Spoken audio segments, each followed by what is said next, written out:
습니다. 시편 1편 말씀을 우리가 1절부터 6절까지 함께 찾아서 함께 읽어보도록 하겠습니다. 제가 가진 성경책에는 구약성경 804쪽에 있습니다. 다 찾으신 줄 알고 함께 말씀을 읽겠습니다. 복 있는 사람은 악인들의 길을 따르지 아니하며 죄인들의 길에 서지 아니하며 오만한 자들의 자리에 앉지 아니하고 오직 여호와의 율법을 즐거워하여 그의 율법을 주야로 묵상하는도다. 그는 시냇가에 심은 나무가 철을 따라 열매를 맺으며 그 잎사귀가 마르지 아니함 같으니 그가 하는 모든 일이 다 형통하리로다. 악인들은 그렇지 아니하며 오직 바람에 나는 겨와 같도다. 그러므로 악인들은 심판을 견디지 못하며 죄인들의 의인들의 모임에 들지 못하리로다. 무릇 의인들의 길은 여호와께서 인정하시나 악인들의 길은 망하리로다. 아멘. 할렐루야. 이 시간 복받은 사람이란 제목으로 하나님의 말씀을 전하도록 하겠습니다.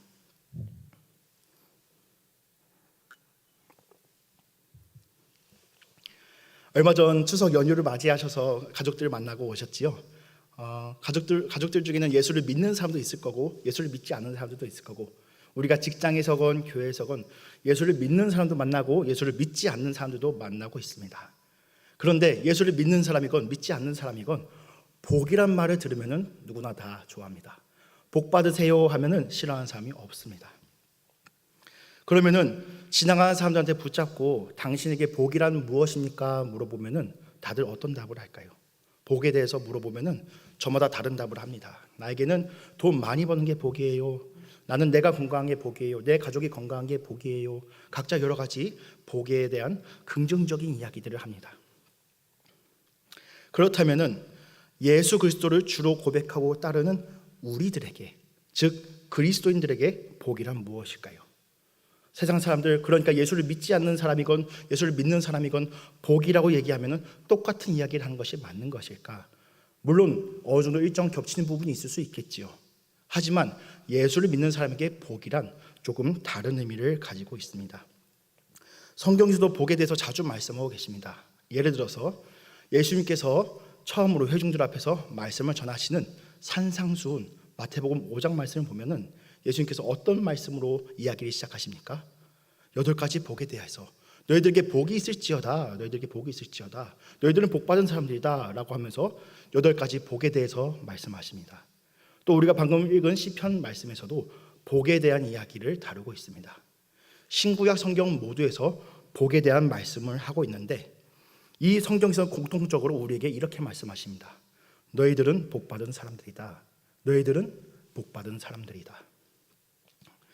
그러나 사실 우리가 예수 믿으면서 살아가는 삶을 돌아보면은 우리가 복받은 사람이라고는 하지만은 사실은 조금 하나님께 죄송한 이야기지만 의심이 될 때가 있습니다. 예수를 믿으면은 혹시 여기 계신 분들 중에서 난 예수 믿고 난 다음에 단 한 번도 화를 내거나 슬퍼하거나 누굴 미워한 적이 단 한 번도 없다 하는 분이 계십니까? 아니면은 반대로 나는 예수 믿고 나서 매일매일 기쁨과 감사가 넘쳐나서 항상 얼굴에서 웃음이 떠나지 않아서 웃음이 이렇게 주름이 졌다 하는 분 계십니까?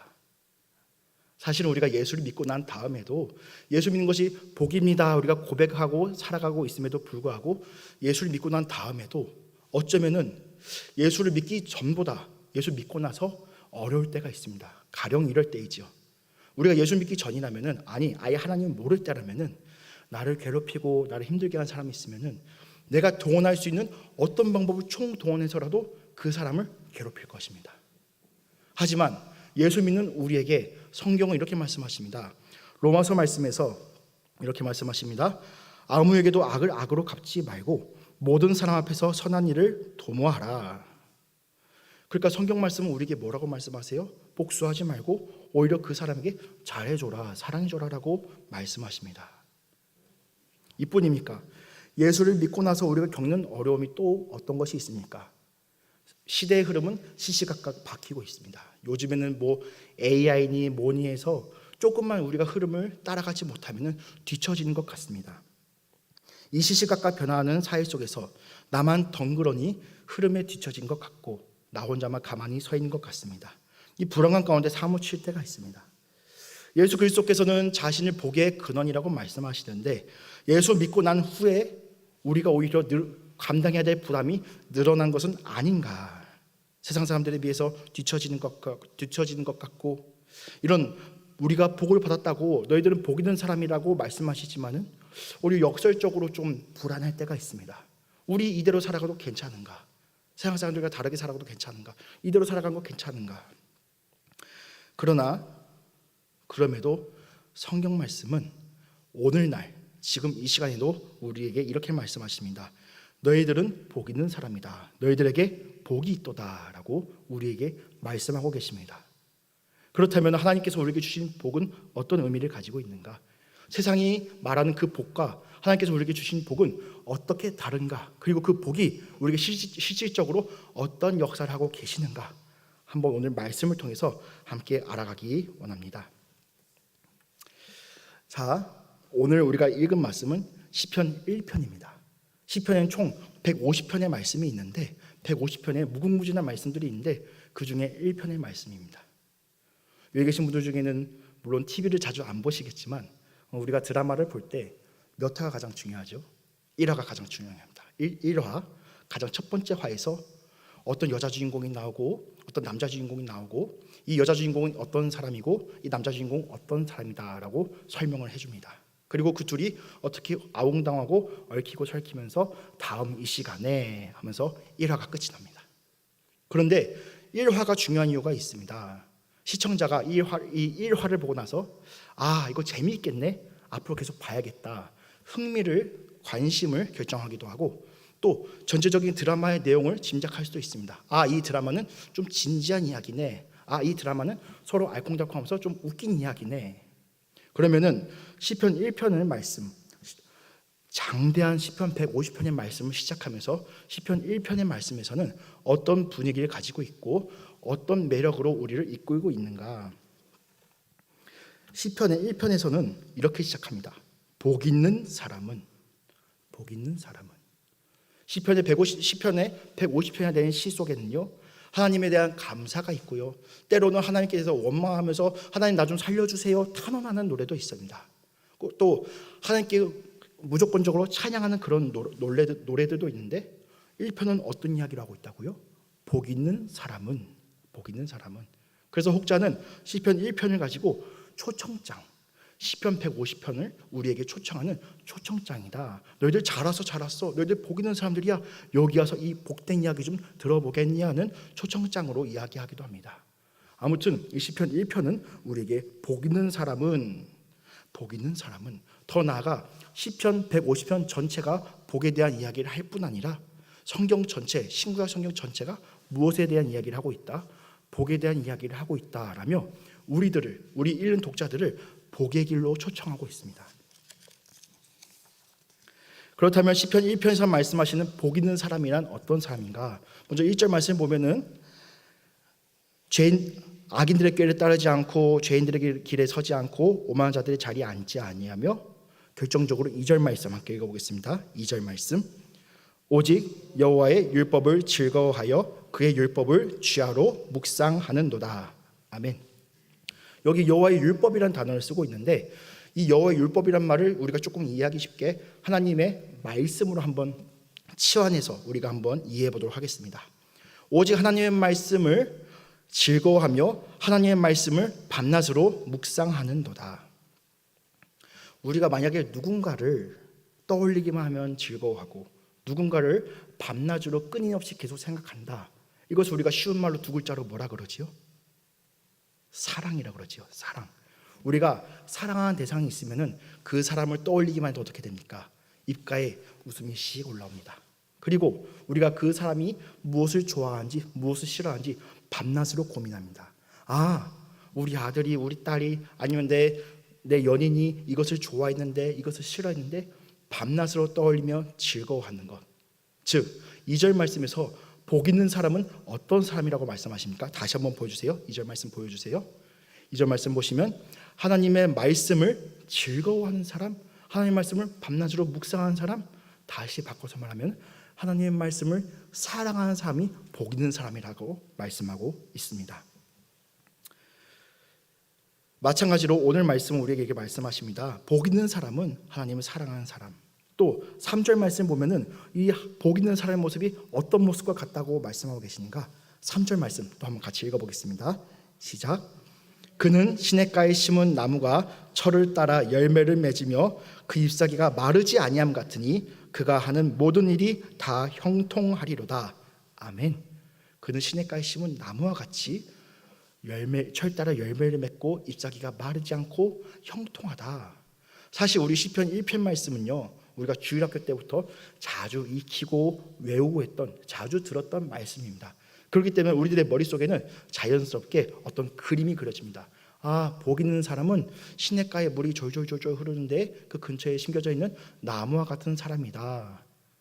그런데 우리가 자칫 이렇게 이해할 수 있어요. 그냥 피상적으로, 그냥 상식적으로, 그냥 공식으로만 이해할 수 있어요.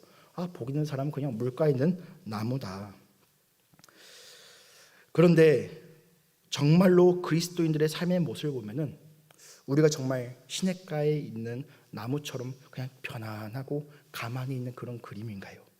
또 오늘 방금 3절 말씀에서 모든 일이 다 형통하리로다라고 말씀했는데, 우리가 사실 형통이란 말을 떠올리면은 이 형통이란 말의 원래 뜻도 번영하다, 잘되다, 성공하다 이런 의미를 가지고 있어요. 성공하다, 뭘 하든 다 잘 된다. 그런데 우리들의 삶 가운데 정말로 모든 일이 다 형통한 것 같나요? 아니면 때론 답답하고 마음대로 이루어지지 않는 것 같나요? 이 형통이라는 단어가 또 다른 말씀에서 등장하는데 창세기 39장에 나오는 요셉의 이야기에도 함께 같이 쓰고 있습니다. 말씀 띄워주시면 감사하겠습니다. 창세기 39장 2절 1부 말씀을 보면은 여호와께서 요셉과 함께 하심으로 그가 형통한 자가 되어라고 말씀하고 있습니다. 또 39장 23절 말씀을 봤을 때도 이는 여호와께서 요셉과 함께 하심이라 여호와께서 그를 범사에 형통하게 하시니라 라고 말씀하고 있는데, 우리 향기로운 교회 성도님들께서 매 주일마다 지금 창세기를 쭉 우리 담임 목사님 통해서 강의 설교 듣고 계시지요? 그럼 기억나실 줄 압니다. 지금 이 요셉이 39장에 처한 상황이 좋은 상황인가요? 나쁜 상황인가요? 형통하게 되어라고 되어 있는데, 지금 요셉은요 보디발의 아내에게 누명을 쓰고 모함을 쓰고 지금 강간범으로 몰려서 감옥에 가게 되었습니다. 감옥에 가게 됐는데 그것을 가지고 누가 형통하다고 말할 수 있을까요? 하지만 성경에서는 분명히 밝히고 있습니다. 여호와께서 그와 함께 계시고 형통하게 되었더라. 오늘 우리가 읽은 이 3절 말씀에 있는 형통 이 단어와 지금 요셉이 겪고 있는 형통 이 단어는 같은 말을 하고 있습니다.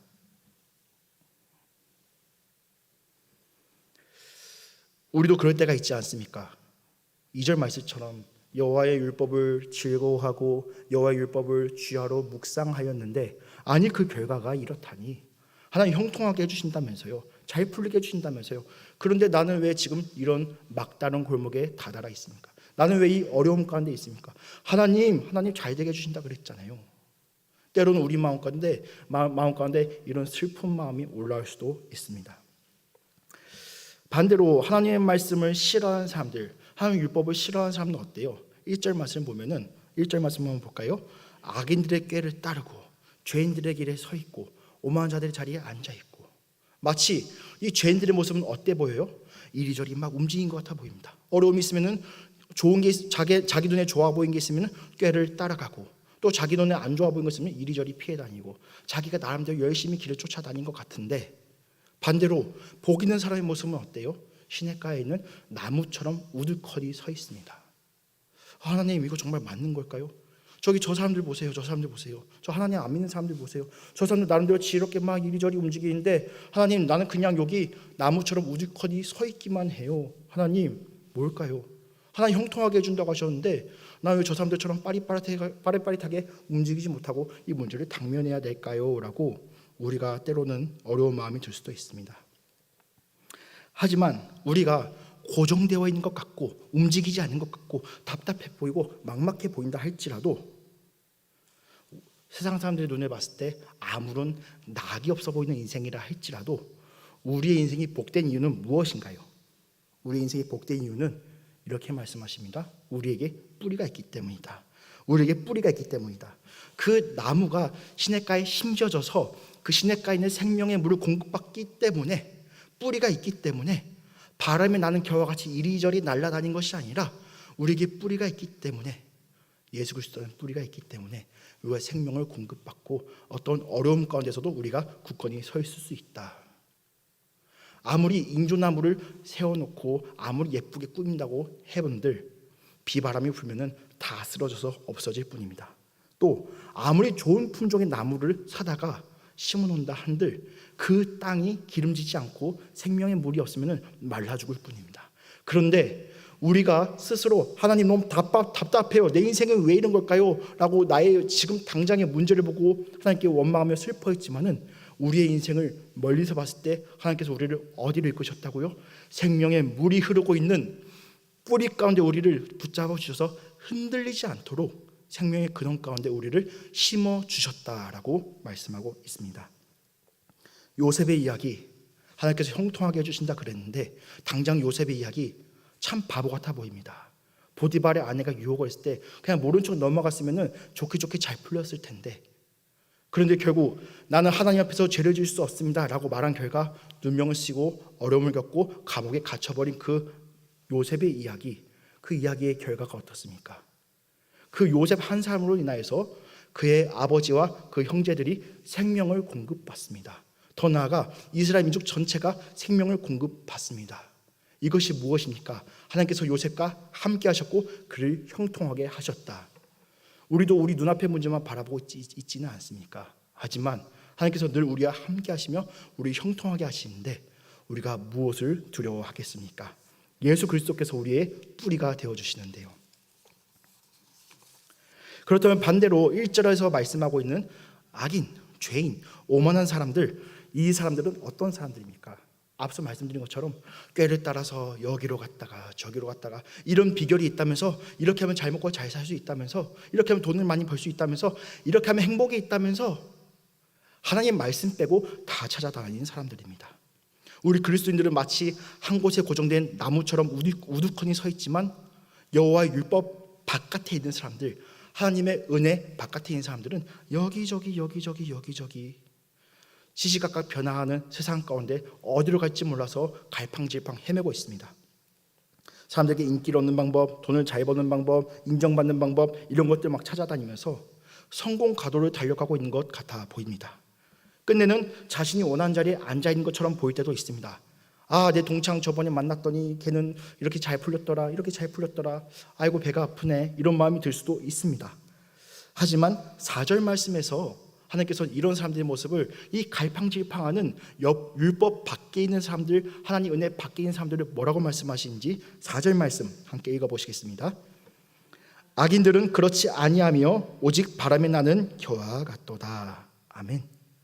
악인들은 그렇지 아니하며 라고 말씀하고 있습니다. 그렇지 아니하다라는 말은 무슨 말이냐면요, 앞에 3절 말씀, 복 있는 사람이 시냇가에 심은 나무처럼 철이 되면 열매를 맺고 또 잎사귀가 마르지 않고 또 모든 일이 형통한다. 이거를 반대로 얘기하면 어떻게 될까요? 열매를 맺을 수가 없고, 이 사람들은 그 이파리가 말라 비틀어져 있고 그 사람들은 형통하지 못한다. 그냥 바람이 날아다니는 겨와 같이 뿌리 내지 못하고 여기저기 갈팡질팡할 뿐이다 라고 말씀하고 있습니다. 예수 믿지 않은 사람들도요, 물어보면은 자기 나름대로 철학이 있습니다. 신념이 있습니다. 나는 행복하기 위해서 나 이렇게 살아갈 거야. 어쩔 때는 예수 믿지 않는 사람이 예수 믿는 사람보다 더 나아 보일 때도 있습니다. 착한 일도 더 많이 하고 뭔가 그럴듯해 보이고 멋있어 보일 때도 있습니다. 하지만 이 사람들은요, 인생을 돌아보면은 열매가 없다고 말씀하십니다. 물론 어떤 사람들은요, 나름대로 돈을 많이 벌었을 수도 있어요. 어떤 사람들은 나름대로 명예, 어떤 사람들은 나름대로 지위, 어떤 좋은 것들을 가질 수도 있어요. 손에 쥐고 있는 것, 이것들이 그런데 얼마나 오래 갈 수 있을까요? 우리가 나름대로 노력해서 우리가 손에 쥔 것 얼마나 오래 갈 수 있을까요? 기껏해봤자 50년, 길어봤자 100년. 내 이름 석자 하나도 과연 50년, 100년이 지났을 때 누가 기억해 줄 수 있을까요? 아무런 의미가 없습니다. 마치 한숨과 같습니다. 한숨. 잠깐 있다가 사라지는 공기와도 같습니다. 헤벨, 모든 것이 헛되다. 모든 것이 헛되다. 하나님을 경외한 것 외에는 모든 것이 헛되다. 세상 사람들이 나름대로 열심히 살았습니다. 나름대로 지혜를 막 모아가지고 열심히 살아서 열심히 뭔가를 이루었는데 이것이 뭐와 같다고요?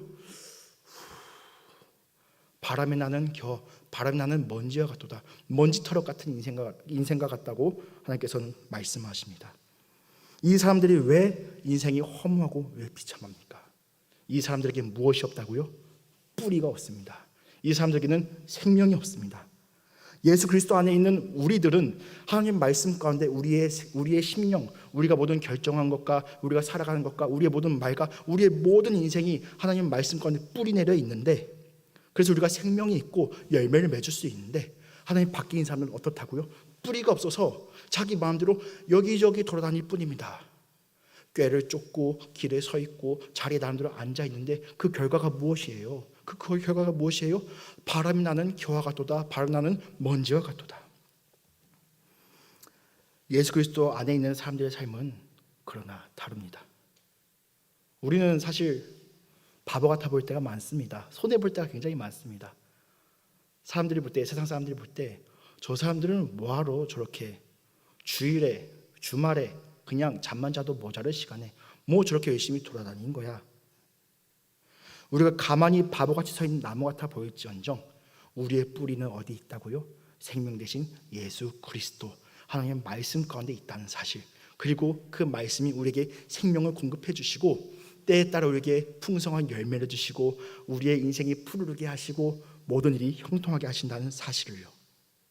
세상의 것들은 100년을 채 넘기지 못해서 다 썩어 없어질 것들이지만 6절 말씀, 하나님께서는 의인들의 길은 여호와께서 인정하시나, 영존하신 하나님께서, 이 세상 모든 만물을 창조하신 하나님께서 우리의 이름 석자를 기억해 주시고 우리가 하나님을 위하여서 어떤 것을 우리가 열심히 살아가는지, 또 우리가 하나님께 받은 은혜대로 어떻게 살아가는지 다 인정해 주시고 기억해 주신다는데, 이것 말고 우리가 더욱 무엇을 바랄 수 있겠습니까? 우리는 영생 가운데 살아가는 사람들인 줄 믿습니다. 오늘 주신 시편 1편의 말씀을 요약해 보자면 이렇습니다. 이 복된 소식을 들은 너희들은 참 복되도다. 초청장이라고 했지요. 너희들 잘 왔어. 내가 지금부터 복의 말씀을 전해줄 테니까 잘 들어봐. 즉 복된 소식, 복음입니다. 그런데 이 소식은요, 듣는 사람들에게는 복음입니다. 들을 수 있는 사람들에게는 복음이에요. 그런데 반대로 말해볼까요? 이 소식을 듣지 못한 사람들에게 이 말씀은 무엇인가? 비밀입니다. 비밀.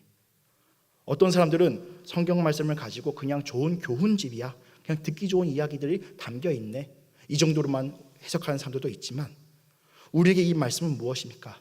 하나님께서 지금 나에게 주신 말씀이고 이 말씀대로 살아내라고 우리에게 주신 귀한 사랑의 증거입니다. 즉, 이 말씀은 복된 우리에게는 복음이지만 듣지 못한 사람들에게는 비밀입니다. 따라서 우리는 이 말씀을 더욱더 귀하게 여길 필요가 있습니다. 하지만 또 우리가 넘어가기 쉬운 그런 함정이 있어요. 뭐냐면요, 제가 앞서 말씀을 드렸던 1절에 나오는 2절에 나오는 이 악인들의 모습, 죄인들의 모습, 자기 마음대로 막 돌아다니고 바람에 나는 겨와 먼지와 같은 그 모습을 보면서 이거는 누구 이야기네, 내 직장에 같이 있는 예수 안 믿는 누구 이야기네, 내 가족 중에 예수 안 믿는 누구 이야기네, 다른 사람들 많이 떠올리셨을 것입니다. 그런데 사실은 이 말씀이 우리에게도 비밀이었습니다. 우리가 먼저 하나님께 나아간 사람이 있습니까? 내가 먼저 하나님 잘 믿을까요 하고 나아간 사람이 우리 중에 한 사람이라도 있습니까? 우리는요, 우리의 믿음, 우리의 어떤 하나님을 잘 섬기기 위해서 우리가 뭘 했어요? 우리가 하나님 이름 지키기 위해서 뭘 하면서 내가 이런 거 어려운 것도 잘 참으면서 살아갔어요. 이런 거 하나님 앞에서 자랑할 수 있을까요? 사실은 우리가 하나님 앞에 자랑할 수 없습니다. 왜요? 이 비밀이었잖아요. 비밀을 우리에게 알려주셨고, 야, 너 일로 와. 너 거기 있으면 죽어. 너 일로 와. 시냇가 가운데로 우리를 옮겨서 심어주신 분이 계신데 우리가 어떻게 그분 앞에서 우리의 공로를 자랑할 수 있겠습니까? 누가 이 생명의 비밀을 우리에게 들려주셨습니까? 예수 그리스도.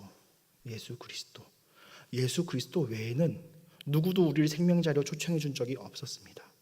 하지만 예수 그리스도께서 자신의 모든 것을 버려서 우리를 심겨주시기 위해서 자신의 모든 것을 버려서 우리를 생명의 자리 가운데 불러주셨는데 왜 우리는 또다시 이 복된 소식을, 하나님께서 우리에게 주신 복과 생명을 왜 우리는 또 가볍게 여기고 있는 것일까요? 하나님, 난 왜 저 사람처럼 부유함이 없습니까? 왜 난 저 사람처럼 건강이 없습니까? 하나님, 나는 왜 저 사람처럼 사업이 막 잘 되고 그러지 않습니까? 하나님, 나는 왜 이런 어려운 가운데 있습니까? 라고 하면서 혹여나 세상 사람들이 바라보는 50년, 100년 뒤에 사라져버릴 바람의 먼지 같은 그런 것들을 바라보면서 혹시 낙마하고 있지는 않습니까? 오늘 이 시편의 말씀은 우리에게 매우 귀합니다. 우리에게 매우 귀합니다. 이 복된 소식을 듣는 너희들이요, 너희들은 복되도다, 복되도다. 우리 생명의 근원 되신 예수 그리스도께서 먼지와 같은 인생을 이 생명 가운데로 우리를 옮겨주셨습니다. 우리가 바람이 날라 흘러가지 않도록, 우리가 바람 가운데 사라지지 않도록 우리에게 뿔을 내려주셨습니다. 생명의 근원인 시냇가 가운데로. 예수를 믿다 보면은 분명 우리에게 어려운 순간들이 있습니다. 부정할 수 없습니다. 정말 어려운 순간들이 있습니다. 남몰래 눈물 삼키면서 하나님께 조용히 기도할 때가 있습니다.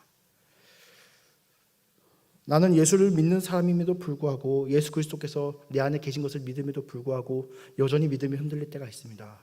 하나님, 나는 문제를 바라보면서 흔들리면 안 되는데 나는 왜 여전히 이 작은 문제 가운데 여전히 흔들리고 있을까요? 하나님, 나는 어떻게 된 사람일까요? 때로는 내 안에 흔들림을 발견할 때도 있습니다. 하지만 사랑하는 성도님들, 걱정하지 마십시오. 이 세상의 어떤 권세도 주 예수 그리스도의 사랑 가운데 누가 끊을 수 있겠습니까? 우리의 뿌리가 예수 그리스도께서 우리를 붙잡아 주시고 시냇가 가운데를 인도하여 주시는데, 우리의 믿음이 근거입니까? 예수 그리스도가 근거입니까? 예수 그리스도가 근거가 되어서 우리를 믿음 가운데 붙잡아 주시는데, 우리의 흔들림 가운데 좌절하거나 눈물 겪지 마시고 그럴 때일수록 예수 그리스도를 바라보시기 바랍니다. 우리는 복받은 사람들입니다. 우리는 복받은 사람들입니다. 왜냐하면 누가 우리를 붙잡아 주신다고요? 예수 그리스도께서 우리를 붙잡아 주신다고요. 우리 삶 가운데 늘 함께 하시고 우리 삶 가운데 늘 거해 주십니다. 우리 인생이 때때로 흔들릴지언정 예수께서 붙잡아 주십니다. 이 비밀을 알게 된 우리에게, 복을 누리는 우리에게 주시는 명령이 있고 주신 숙제가 있습니다. 그것이 무엇일까? 2절 말씀 다시 한번 읽어볼까요? 2절 말씀. 네, 2절 말씀.